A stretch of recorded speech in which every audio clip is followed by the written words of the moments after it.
welcome to another episode of Curiosity's Sake Film and TV, where I'm not being lazy, I'm cosplaying as Scrooge. That's why I'm in my PJs. Okay, maybe I'm lazy.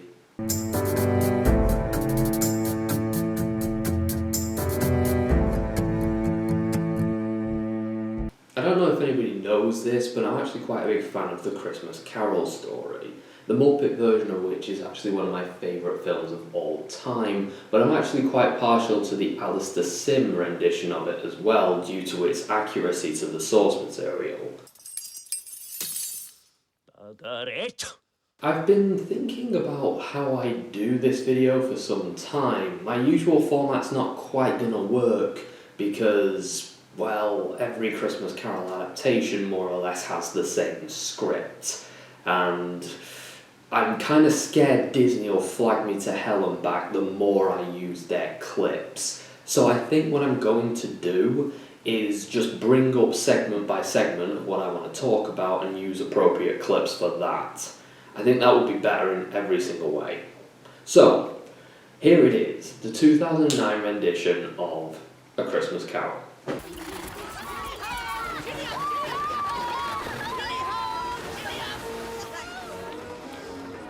Delinquents.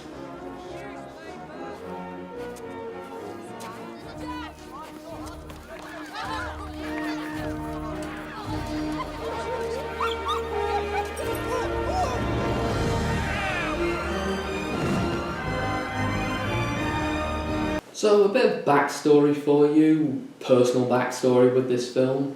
I first became aware of it in 2009 when I noticed in France, whilst holidaying back in August of that year, that there were posters for this thing literally everywhere. Yeah, they thought they'd start advertising this thing in the summer for some reason. Don't be cross, Uncle. What else can I be when I live in such a world of fools as this? A lot of people were sceptical if we needed another version of this, and whilst I see where they're coming from, I think that the fully CG version of this gives off to a bit of potential. There are a lot of effects that would be easier to achieve in a fully CG environment, and they'd be able to do it a lot more convincingly because it's CG interacting with CG. There are a lot of instances like the door knocker where Jacob Marley's face transforms, which you can do a lot more convincingly than they've been able to do in the past.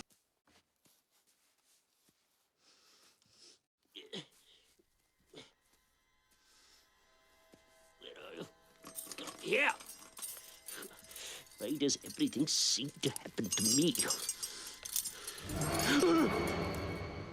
This is an effect that I personally feel has always come across as a bit silly, even in my favourite adaptations. It also means that they're able to create some very effective visuals. For example, the Ghost of Christmas Future is a literal shadow like he was in the book, whereas in most adaptations that are live action or even animated, they end up making him a sort of Grim Reaper looking character, because animating a shadow running along the floor would be very difficult to do in live action and keep it convincing.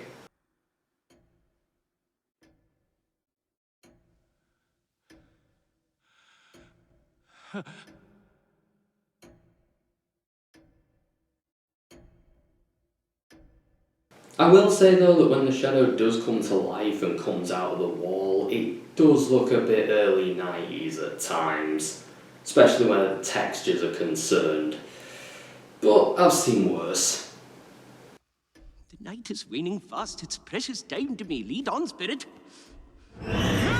Whilst I do admire the potential here, potential is just potential, and it's worthless if they don't actually realise that potential. Spirit, conduct me where you will.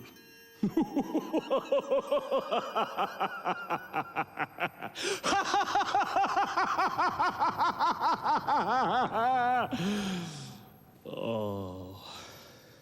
Which, unfortunately, for every good effect like the door knocker or the Ghost of Christmas Present's final transformation, There's always a bit of laziness, corners being cut, like the entire Ghost of Christmas Present chapter. Basically, they depict him seeing his present as a projection on the floor. Like, he's literally shining a projector on the floor and playing a movie out.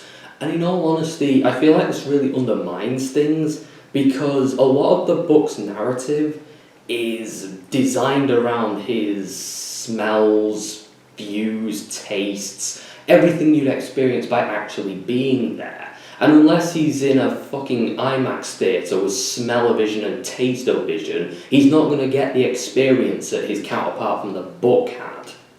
Kind spirit. Say Tiny Tim will be spared. If these shadows remain unaltered by the future, the child will die. Die! No, spirit. No. What then? If he is to die, he had Better do it. And decrease the surplus population.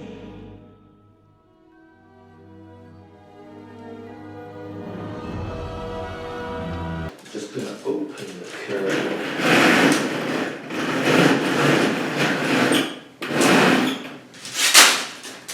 It's the light of the past. I do like the morph effects, whether it's the Ghost of Christmas Past's face morphing at one point, or the knocker as mentioned earlier, but I don't really get why the Ghost of Christmas Past does this. Spirit, remove me from this place. I told you, these were shadows of things that have been. They are what they are. Do not blame me. Remove me. I cannot bear it.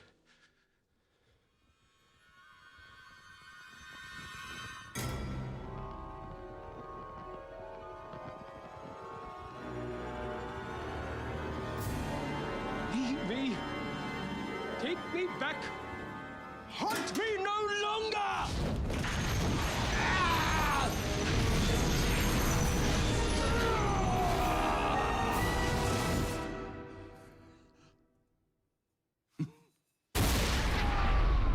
It's a cool idea, and it could have held some weight if he was morphing and saying some meaningful quote back to him. But he doesn't really. He just does it to sort of freak him out and troll him. There's a much better scene later in the film where the Ghost of Christmas Present morphs his face. And it actually is quite effective because Scrooge can see himself saying those words in a way that he wouldn't otherwise be able to through mortal means. And it's quite effective, and I like it. But then there's this scene, and it's like, what's he doing? Why is he doing it? To be honest, I asked that question a lot throughout the Ghost of Christmas Past segment. Your lip is trembling.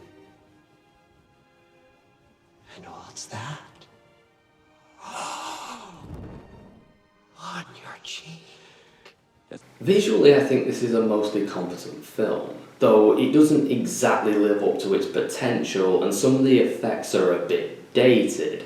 These are things I could forgive in a strong adaptation, if this was a strong adaptation. Honestly, I think this is my favourite aspect of the adaptation, in the first act, where Jacob Marley comes to visit Scrooge. A genuinely creepy atmosphere is created, and they even throw in a few horror tropes like jump scares into the mix.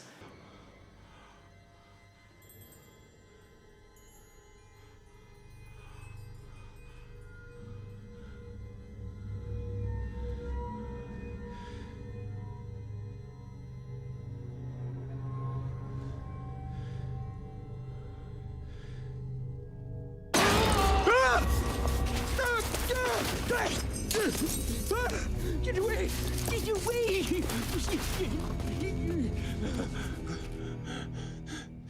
A lot of people are anti-jump scare, but I'm pretty happy with them provided that they're used appropriately and effectively.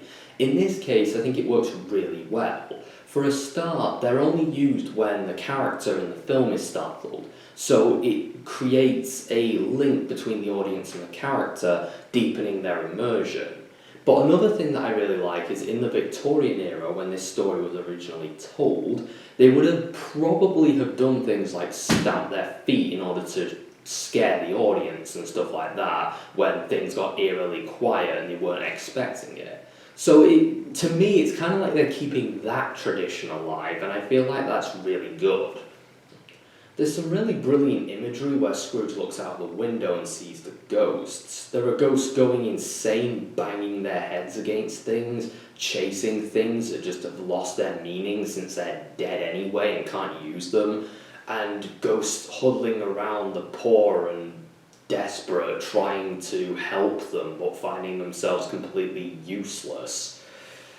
I really like this as well because the only other adaptation I've seen this in is the Alistair Sim one, and I feel like they've really brought that to life. The Alistair Sim one's good, but the effect that they've used was very basic and simple because it was made in the 50s, whereas with this they're able to fully bring the image to life.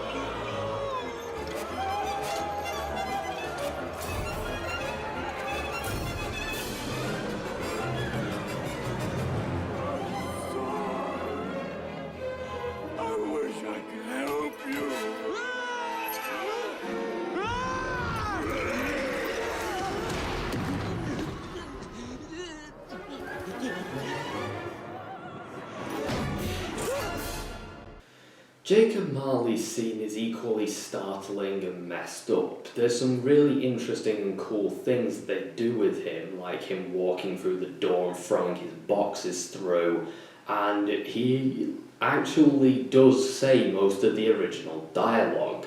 I really like a lot of this as it's brilliantly written, so keeping the original dialogue is always a bonus for me whenever possible. And they actually make the scene quite harrowing and creepy. Unfortunately, this scene was a bit too good, so they had to ruin it with,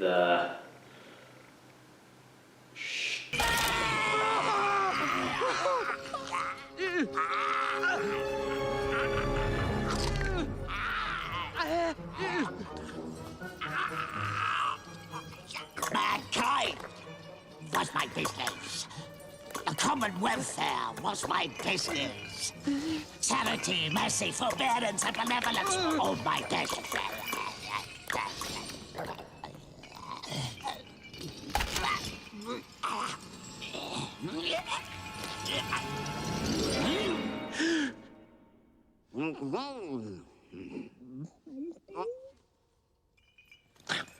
Haley, my time is nearly gone.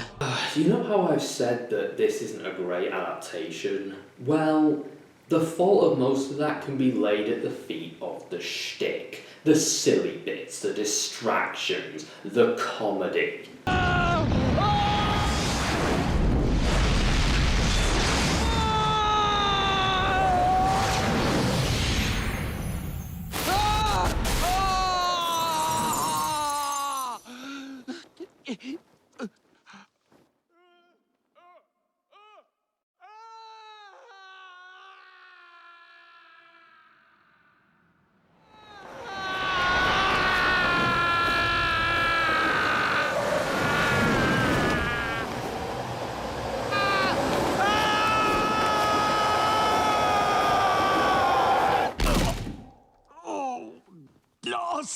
Having levity in A Christmas Carol, especially in a children's adaptation, is perfectly fine. In fact, it's kind of necessary because it's quite a dreary story and some kids might not want to see it through if there isn't any.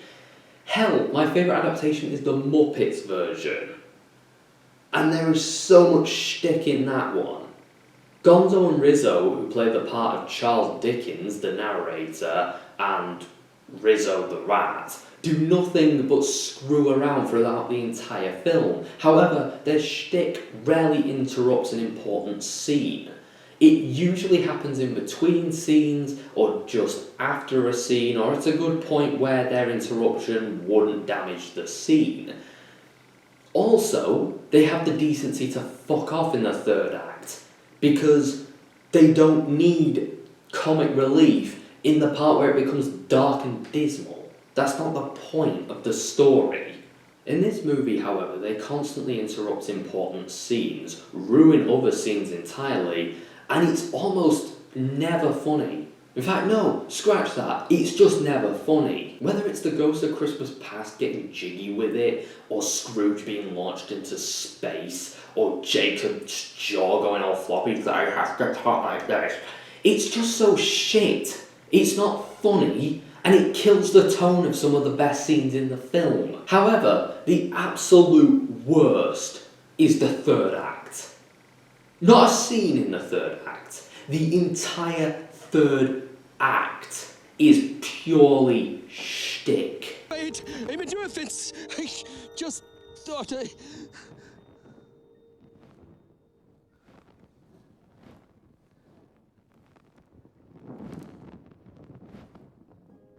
Scrooge goes tiny and gets chased around by the Ghost of Christmas Future on a shadow horse chariot.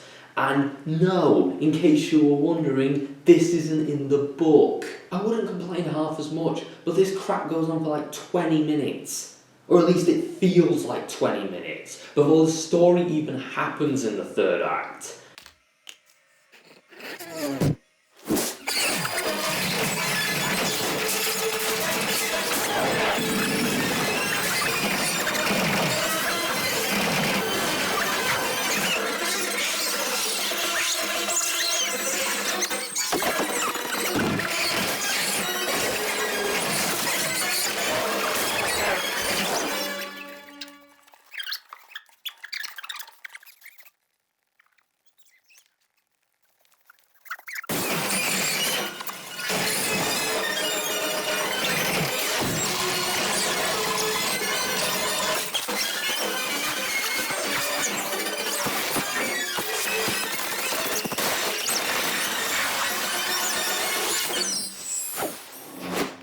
So the actual story, the redemption arc in the third act, is rushed because they have to basically make up for the fact that they've blown all of their budget and time on this idiocy. It's infuriating, and you know that it's going to happen as you're watching it. You're like, yes, this is runtime being wasted, and we only have half an hour. Why are you still doing this? My life upon this globe is very brief. It ends tonight. It also doesn't make sense why he's running away at this point. At the start, I could get it, but he's been doing this for a bit now. I would have thought he'd gotten used to it. But the other thing as well is, I know that Michael Caine in the Muppets one, and Patrick Stewart and a few others get into it a little too quickly, but in all honesty, that is better for the story than the alternative, which is him constantly trying to run away when important bits are happening. Yes, I get that he's not comfortable being there, but where is he gonna go if he gets away? Like, what's he going to achieve? And why is he trying to run away from a glimpse into his own future? A glimpse that could benefit him in a number of ways. He's a selfish man, and he's learning about himself and his own well-being. You'd think he'd pay a bit of attention. But the other thing as well, if he's more into it, then it means he can get hurt and show a vulnerable side. Whereas, in this, he doesn't get hurt, he doesn't show a vulnerable side. He's just constantly the same character right up until the very last moment. And it's just kind of, again, wasted potential. There's no scenes where he changes or becomes anything right up until the very last second when, magic spell, he's a good person now. I'll be tired to bed them. It also doesn't make sense to the story. Why is he trying to run away at this point? From Marley, or the Ghost of Christmas Past, I get, but the Ghost of Christmas Present is the bit where he starts to get into it. I know that Michael Caine gets into it a bit too quickly, but I personally think that's better for the story than him being reluctant throughout the entire thing. Sorry, camera died. Him getting into it a lot quicker means that he's open to scenes of vulnerability, where because he's getting into it, when people start saying mean things about him, like at Fred's dinner or when Mrs. Cratchit threatens to tear him a new arsehole, it actually has an effect on the character, and it helps him change. Here, though, it's more like he just constantly wants to get away from it. He's bored or just doesn't think it's worth his time. And considering this is his own well-being, it's kind of hard to believe that for such a selfish character.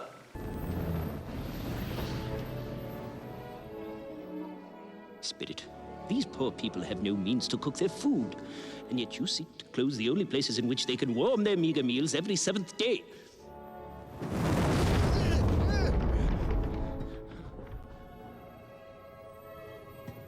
Hear me, Scrooge.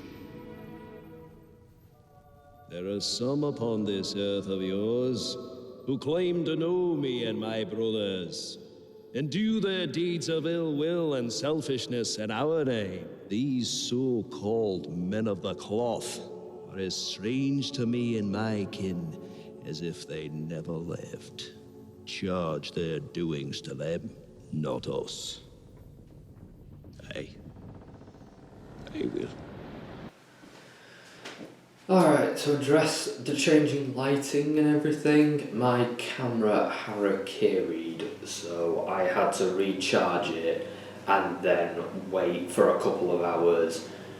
On the 24th of December, so it's 3 PM and it's already getting a bit dark, so that's why I've put the lights on and the lighting's completely changed. I apologise if that's a little bit jarring. The biggest crime about all this bollocks, though, is them ruining one of my favourite scenes in the entire story. The scene where he actually witnesses his housekeeper selling his earthly possessions just after he died on the black market. And the housekeeper's talking about how she ripped his clothes and his blanket off of him after he died, ripping things from his cold, dead hands, and not regretting it in the slightest because of how awful he was. Of course, it's mostly overlooked because they make Scrooge tiny and he starts yelling in a little tiny voice. And he's all squeaky and silly and jumping around and flailing all the way through the scene. It's funny, guys, really. It's funny. Laugh, please. Merry Christmas, Joe. And Happy New Year, to be sure. Sit down in my parlour and let's have a look.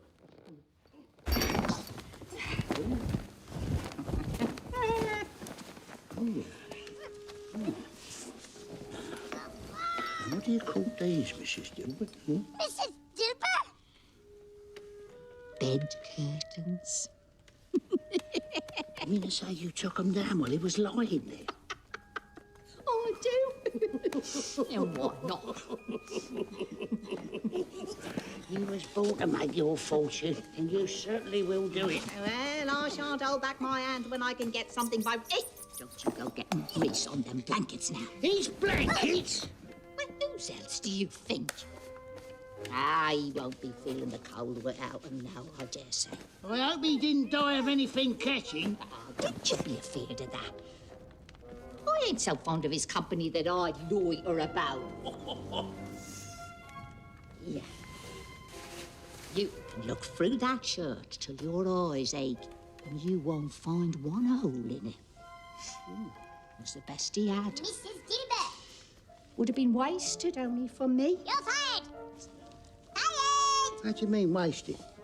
Somebody was fool enough to put it on him to be buried in. But I took it off him. This is the end of it, you see. He frightened everyone away while he was alive. Only to profit us now that he's dead. Oh, if he'd had somebody to look after him when he was struck with death, instead of lying there, all alone, gasping out his last breath. Well, we wouldn't have these things to sell now, would we? What do you mean Dickens is spinning in his grave? This is great, right?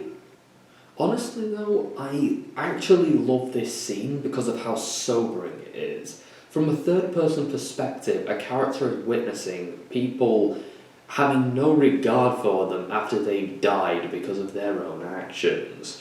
And they managed to screw this scene up so royally. The Muppets version does it better justice with a goddamn fuzzy felt spider and a sock puppet. What really annoys me though is how good the third act actually gets when they stop fucking around and tell the story. I especially love this scene where Bob Cratchit comes home and his family are all upset and stuff because his son's died. And Scrooge comes face to face with him whilst he's walking up the stairs. Now bearing in mind he's invisible, so he sees him face to face in a moment of weakness where his face is turned away from everybody and nobody else can see him. He sees him in a way that he doesn't want anybody to see. Bob doesn't want anyone to see him. And I really love this scene. It's so powerful and it's such a nice touch. I'm not sure if it was in the book or what, but if it was, I wouldn't be surprised because of how clever and brilliantly put together it is. You see his heart break in his facial expression right there and then, and he's forced to stare him in the eyes and see what damage he's done to him. It's a very powerful and sobering moment. It's such a clever use of the there but not there thing, and I can't say I've seen it before in an adaptation. It really impacted the character of Scrooge, and doing it in a very subtle way actually really blew my mind, given that this is an American Disney production and subtlety to Americans is kind of like charity to Scrooge in the first act. It's just, I've never heard of it before. Subtle Americans. What next? Dance with me, Mrs. Dilber. Dance with me. Oh, me, Mr. Scrooge! What ends me? He's completely deranged! What a charming woman. Another detail that I really like is that he calls him Bob for the first time in this scene, which makes a bit of a difference in his attitude towards him. You can see that there's a bit of a transformation there, and it's because he feels for him, and I greatly appreciate that as well. I think that's another brilliant touch. That's really the reason why I hate the shtick in this film, because when this film gets it right, it gets it right. But most of the time, it gets it completely wrong because of its misguided attempts to try and be funny. Not only that, but it creates some serious tonal whiplash that just really doesn't need to be there. Another thing that they do that I actually really like is they have him walk in Fred's parlour on Christmas morning, just as he's about to do the guessing game with his uncle. And he walks in just before he does that, you know, oh, it's Scrooge, he's an arse and whatever thing. And I like that as well because he interrupts the event and thus changes the cycle going forward. The events no longer play out as he has seen them, and it's sort of symbolic of the fact that his change has changed events going forward, and I love that.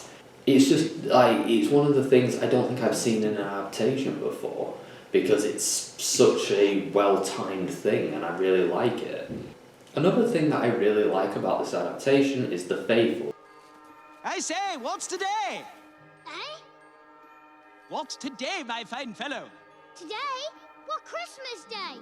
This is a really faithful adaptation. It even has the scene where Scrooge goes tiny and gets chased around London town by a ghost horse from the book. But yeah, in all seriousness, this compared to the Sim version is actually one of the closest to the book that I've personally ever seen. It actually does a few things that only the Sim version does, according to IMDb, such as bringing up the mayor's banquet and having him deal with Bob Cratchit on Boxing Day morning instead of Christmas Day like in the book.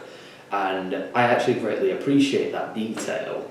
Also, whilst comparing it to the Alistair Sim version, I found out on IMDb that apparently the house that he lives in the film is actually based on Alistair Sim's character's house. The house is, in the animated version, was based on the 1950s film version, which I actually find a really nice touch and a nice bit of homage.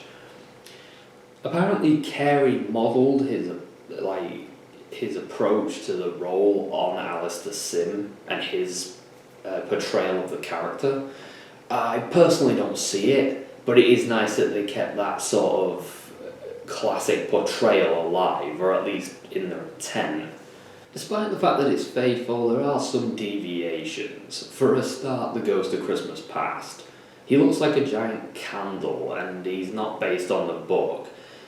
Not exactly. I've seen one version of the book character which I can kind of see a semblance, but he wasn't a candle. He wore like this sort of turban-y thing, and I don't know how that translated to candle.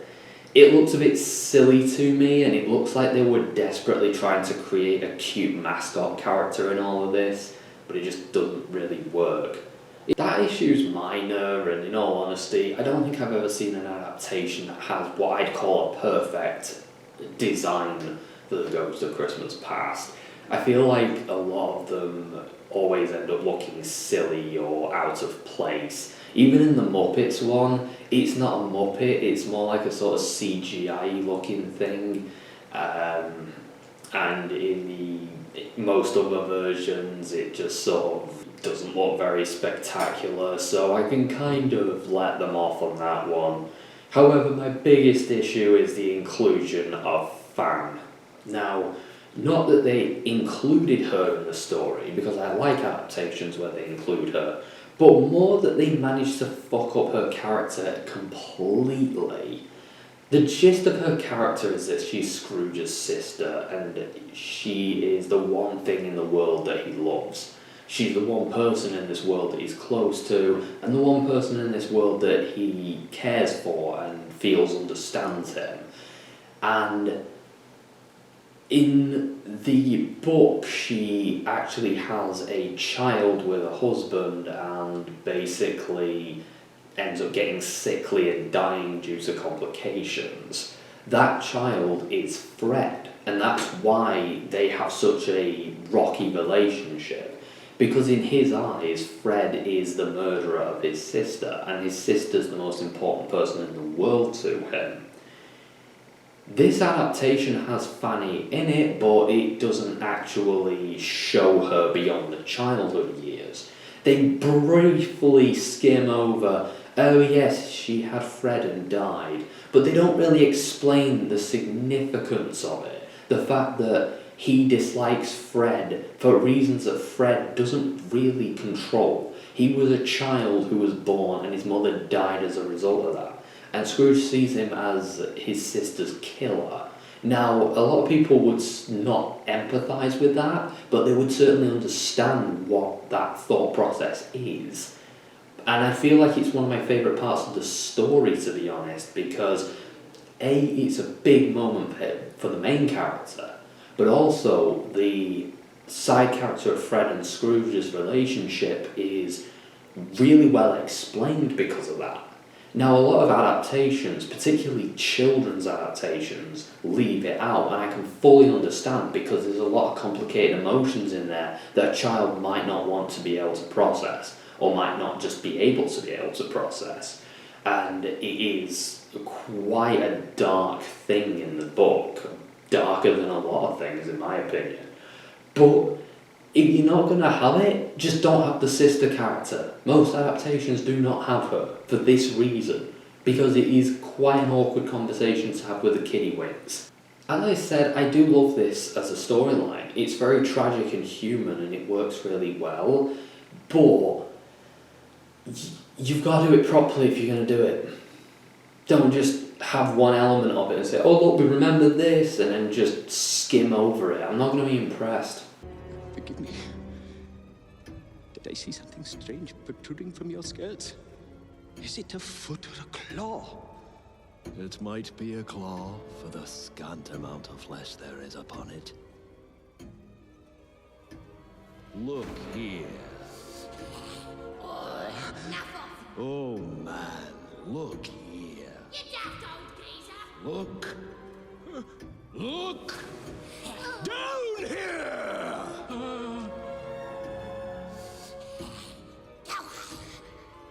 Are they yours? They are man's. This boy is ignorance. This girl is want. Beware them both.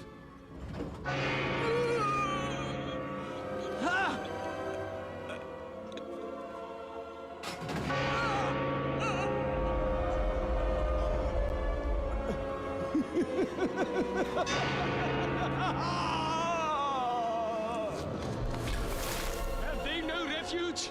No resource? Are there no prisons? Are there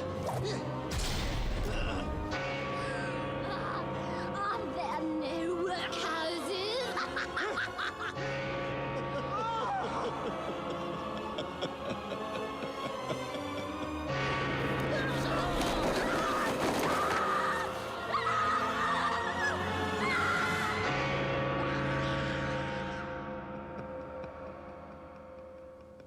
The only thing as well that really annoys me again is the shtick wasting so much runtime. Maybe we could have had the funny scenes in. Maybe we could have had the scenes where she dies giving birth. Maybe we could have had the scenes where, Scrooge meets Marley and they do all this stuff that they've constantly cut out of the original story because they didn't have time for it. Maybe we could have had those if we didn't have the chase scene in the third act.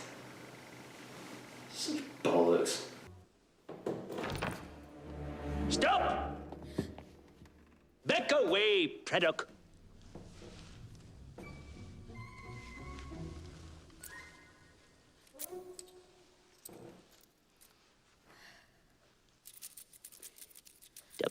Stubbins. Honestly, I think this would have been better as a 100% serious adaptation. Get rid of the boring, unfunny shtick and just make it a bit more adult. Tidings of comfort and joy. From heaven, Lord, Heavenly Father of blessed angels.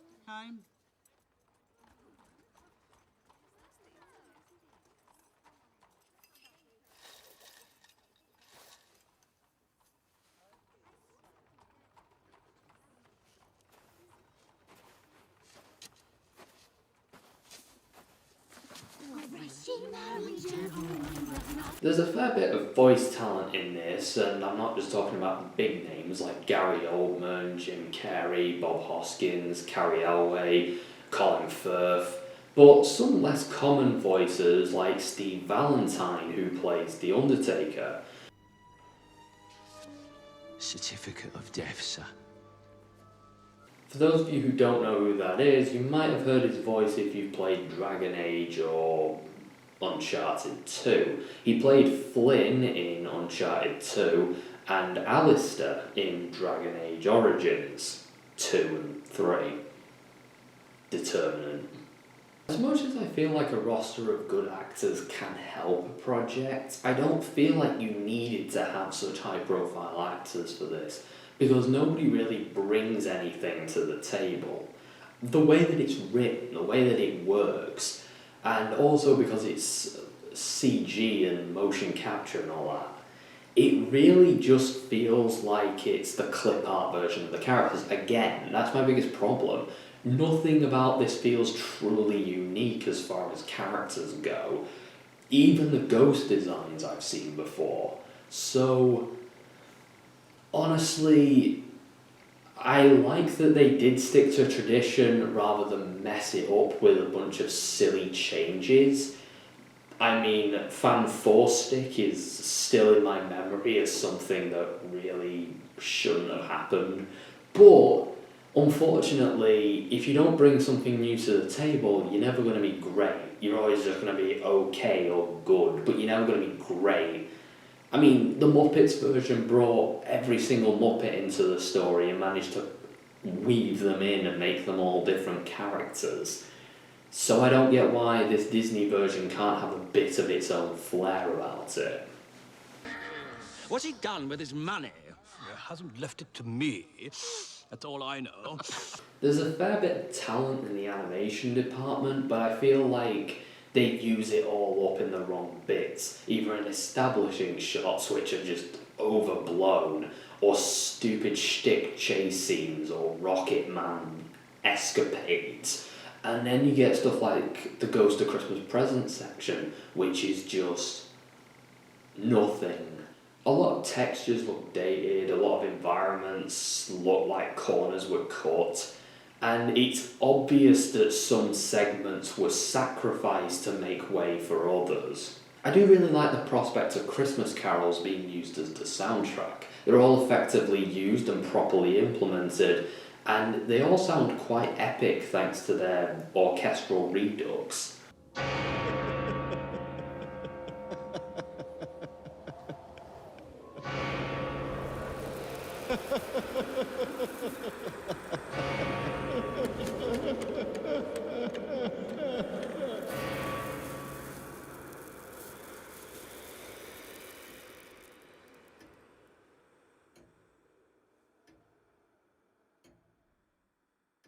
To conclude, I find this adaptation to be a bit hit and miss. Like any heavyweight, when it hits hard, but when it misses, it awkwardly stumbles about, and it very rarely actually recovers from when it misses. It's nice to see a faithful adaptation with quite a bit of talent behind it, but admittedly, it's just kind of tragic that it wasn't better than it was. I'd say that the positives and negatives sort of balance up to the point where this just really lands in the middle as average, which is a real shame because there's some great talent and resources put into this, and it didn't really amount to anything. And I don't think Disney are going to do anything like this for a very long ass time. I really hope though if they do, they learn their lessons from this one and hopefully make a masterpiece next time around. There are a lot of spaces left for great adaptations, so I'm more than happy to see another one should it come out in about 10 years' time. It kind of made me sad when I found out that this is one of the versions that they show the most in schools. Like, this is the first version a lot of kids are exposed to. A lot of people don't even know about this story anymore. Like, when I was in college and I was 17, there were kids that had never even heard of this story before. And now there are 15 and 16-year-olds learning about this from this film. And that makes me kind of sad because there are much better adaptations. If you're a parent, please, for the love of God, introduce your kids to one of the great adaptations. Not necessarily instead, but just show them what this story can be. So this Christmas, if you're a parent, tie your kids up, plonk them down on the sofa, make them watch the goddamn Muppets one, the Alistair Sim one, or even the Patrick Stewart one if you're feeling a little bit fancy. But most importantly, have a great Christmas and New Year, and I hope to make some new stuff in the next year. Hopefully a bit earlier if I can get my shit together by then. I'm missing an awful lot of things. Anyway, till next year, I have a light in my head. I was hoping to subtly do it, but subtle's not really my forte.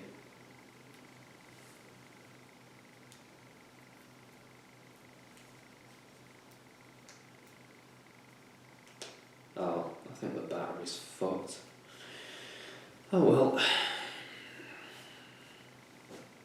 Merry Christmas. I'm gonna go back to bed. Welche Kirche bei Brüchen.